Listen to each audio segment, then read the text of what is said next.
नमस्कार विद्यार्थियों। अलंकार सिद्धांत पर हम चर्चा कर रहे थे और हमने पढ़ा कि अलंकार संप्रदाय भारतीय काव्य शास्त्र का प्राचीन संप्रदाय है और इसके प्रवर्तक होने का श्रेय आचार्य भामह को दिया जाता है। इसे प्रतिष्ठित और पुष्ट करने वाले आचार्य रुद्रट और जयदेव हैं।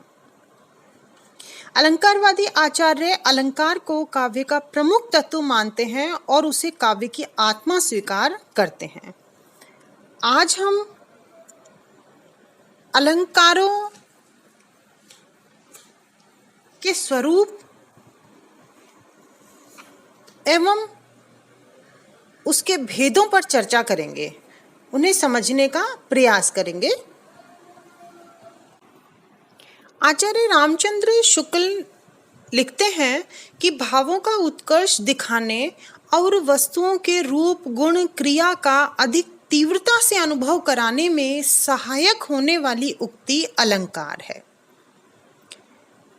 काव्य की शोभा बढ़ाने वाले जो अलंकार हैं वो बाहरी साधन हैं, लेकिन उनके पीछे कवि की आत्मा, उत्साह और ओज छिपा हुआ रहता है।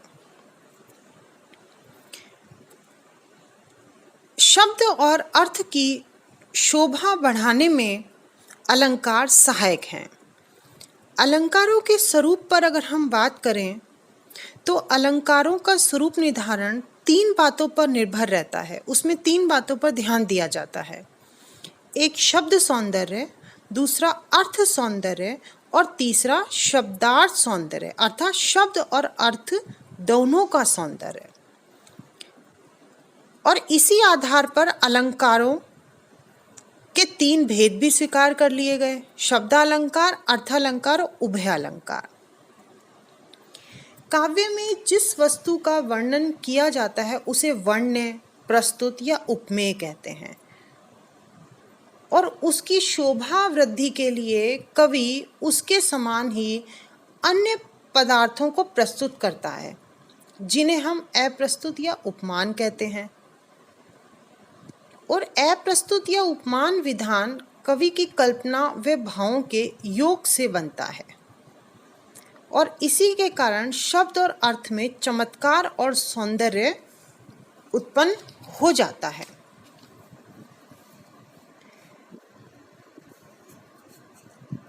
अलंकारों के जहाँ भेद की अगर बात करें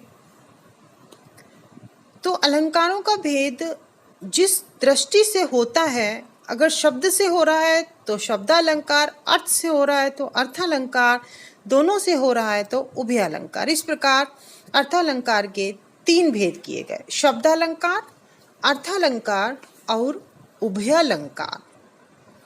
शब्दालंकार के अंतर्गत तो अनुप्रास, लाटानुप्रास, पुनरुक्ति प्रकाश, यमक, श्लेष, वक्रोक्ति आदि अलंकार आ जाते हैं। अर्थालंकार के भी 5 भेद किए, कुछ विद्वान 6 भी मानते हैं, तो इनकी हम आगे चर्चा करेंगे। और उभयालंकार, इसमें संकर, सृष्टि आदि अलंकार आते हैं। अर्थालंकार के जो 5 भेद हैं उन पर हम थोड़ी सी बात कर लेते हैं। उनमें पहला है साम्य मूलक अलंकार, दूसरा व्यंग्यार्थ मूलक अलंकार, तीसरा विरोध मूलक अलंकार, चौथा श्रृंखला मूलक अलंकार, 5वां गुण मूलक अलंकार और एक अलंकार अतिशयोक्ति अर्थालंकार भी भेद के अंतर्गत ही माना जाता है। साम्य मूलक जो अलंकार हैं उनमें तुलना परक अलंकार आएंगे। तुलना परक जैसे उपमा है, व्यतिरेक है, प्रतीप है, दीपक है आदि। दूसरा अभेद, उसमें जैसे रूपक है, अपहनति, इनमें अभेद स्थापित हो जाए। संभावना, उत्प्रेक्षा, संदेह और दृष्टांत, दृष्टांत में उदाहरण, दृष्टांत अलंकार, काव्यलिंग, अर्थांतर न्यास आदि अलंकार आते हैं। तो साम्य मूलक अलंकार के अंतर्गत 5 बातें हुई: तुलना परक, अभेद, संभावना और दृष्टांत। और इन पांचों से जुड़े हुए फिर अलंकार इसके अंतर्गत आ जाते हैं। दूसरा हमारा है व्यंग्यार्थ मूलक अलंकार। व्यंग्यार्थ मूलक अलंकार के अंतर्गत व्यंग्योक्ति, व्याज स्तुति, व्याज निंदा, ये अलंकार आते हैं। विरोध मूलक अलंकार, विरोध मूलक अलंकार के अंतर्गत जिसमें विरोध की भावनाएं हो, जैसे विरोधाभास, विभावना, असंगति, विशेषोक्ति, ये अलंकार आएंगे। श्रृंखला मूलक अलंकार के अंतर्गत वो आएंगे जिनमें एक श्रृंखला हो, जैसे कारणमाला, सार आदि अलंकार। गुण मूलक अलंकार में परिसंख्या, तद्गुण, तिरस्कार, परिकर आदि अलंकार आते हैं। अतिशोक्ति अर्थालंकार जो है उसके अंतर्गत अतिशोक्ति अलंकार निहित है। तो इस प्रकार अलंकारों के तो भेद के भी उपभेद किए गए हैं, लेकिन हम इतने आगे तक इनके बारे में नहीं पढ़ेंगे, इतना ही आपके लिए पर्याप्त है। अगर हम अलंकारों के महत्व की बात करें तो निष्कर्ष तौर पर हम ये कह सकते हैं कि काव्य सौंदर्य के कारण भूत धर्मों को ही अलंकार कहा जाता है, अर्थात वो धर्म जो काव्य की सुंदरता को बढ़ाते हैं। काव्य सौंदर्य में परिपूर्णता और अतिशय चमत्कार लाने का काम भी अलंकार ही करते हैं। भावों में रमणीयता, प्रेषणीयता, अभिव्यक्ति में स्पष्टता, चमत्कार व रसोपकारकता अलंकारों के कारण ही आती है। यह काव्य तत्वों में सर्व स्वीकार्य है। इसीलिए इन्हें काव्य सौंदर्य में ग्रहण किया गया है, किंतु आवश्यकतानुसार। अलंकार केवल काव्य का बाहरी तत्व मात्र नहीं है, बल्कि वह अनुभूति को भी संप्रेषित करता है और भाव पक्ष को भी उत्कर्ष बनाता है। लेकिन इनको बाहरी सौंदर्य के लिए इसलिए कह दिया गया क्योंकि अलंकारों का प्रयोग कवि अपनी उत्कृष्टता दिखाने के लिए, अपनी काव्य कौशलता दिखाने के लिए काव्य में लाद देता है। वो स्थिति नहीं होनी चाहिए। अगर एक सीमा में भावों का उत्कर्ष के लिए अलंकारों का प्रयोग किया जाता है तो अलंकार जो हैं वो अनुभूति और अभिव्यक्ति दोनों को संप्रेषित करते हैं। अलंकार भाव, विचार, वस्तु और जीवन दर्शन को ग्रहणीय बनाते हैं और अपनी रमणीयता, स्पष्टता, भव्यता से काव्य को उज्ज्वलमय बनाते हैं। तो अलंकारों का तो बहुत अधिक महत्व है, परंतु इनका उचित और समन्वित प्रयोग होना चाहिए और वही काव्य में इनके अस्तित्व को प्रमाणित करता है। अतः अलंकार प्रयोग सहज और सुबोध होना चाहिए। साहित्य में कल्पना के पंख लगाकर जटिल अलंकारों का प्रयोग करना ये व्यर्थ है, ऐसा नहीं होना चाहिए। ये तो हुई अलंकारों के महत्व की बात। अलंकारों के महत्व में हम एक उदाहरण से और अपन समझ लेते हैं, उसके बाद आगे बढ़ते हैं कि अलंकार भावों के स्पष्टीकरण के लिए बहुत आवश्यक हैं। कैसे?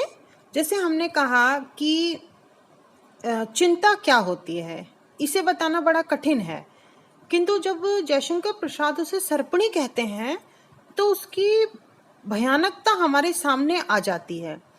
जब वो कामायनी में कहते हैं, ओ चिंता की पहली रेखा अरि विश्व वन की व्याली, तो जब विश्व वन की व्याली उसे कहते हैं, सर्पणी कहते हैं, तब हमें पता लगता है कि वो कितनी भयानक होती है।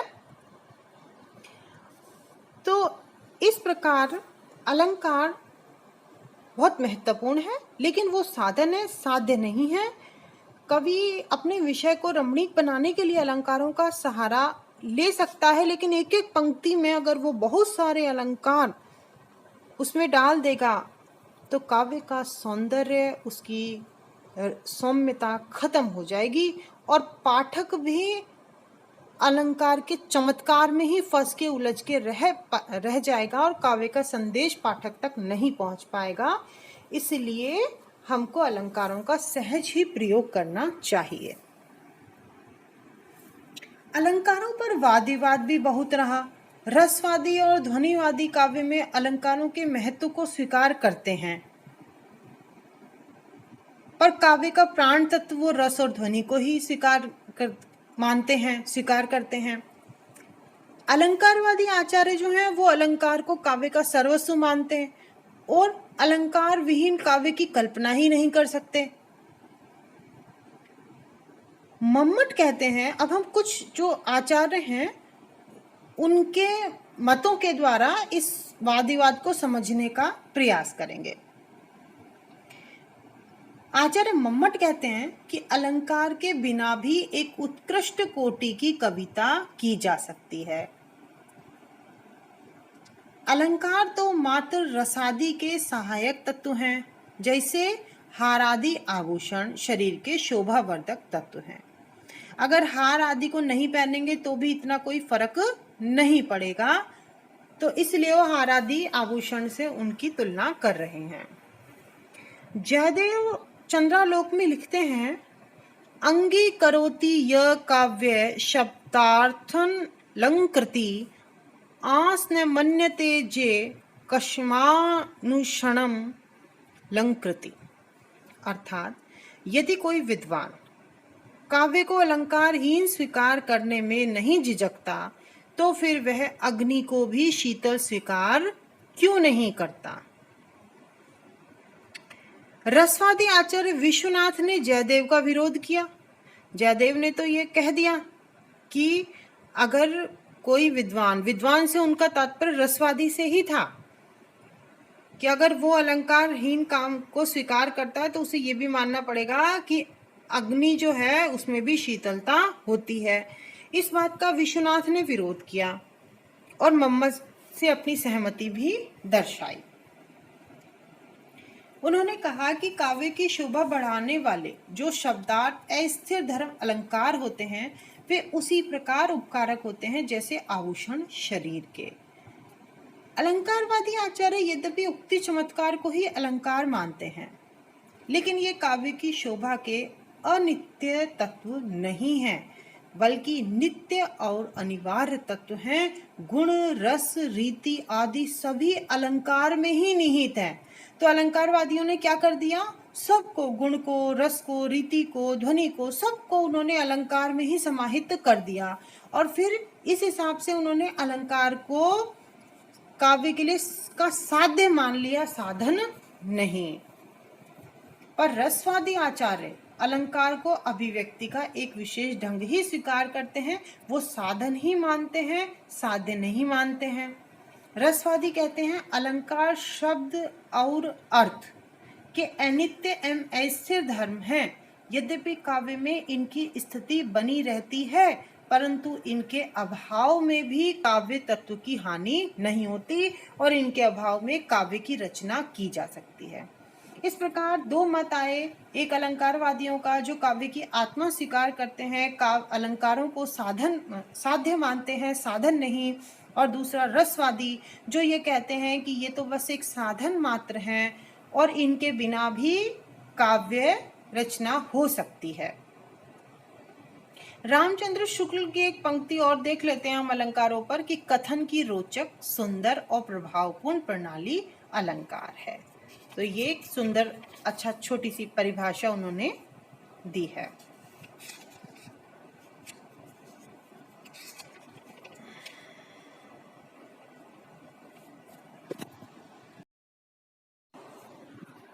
एक सुमित्रा नंदन पंत,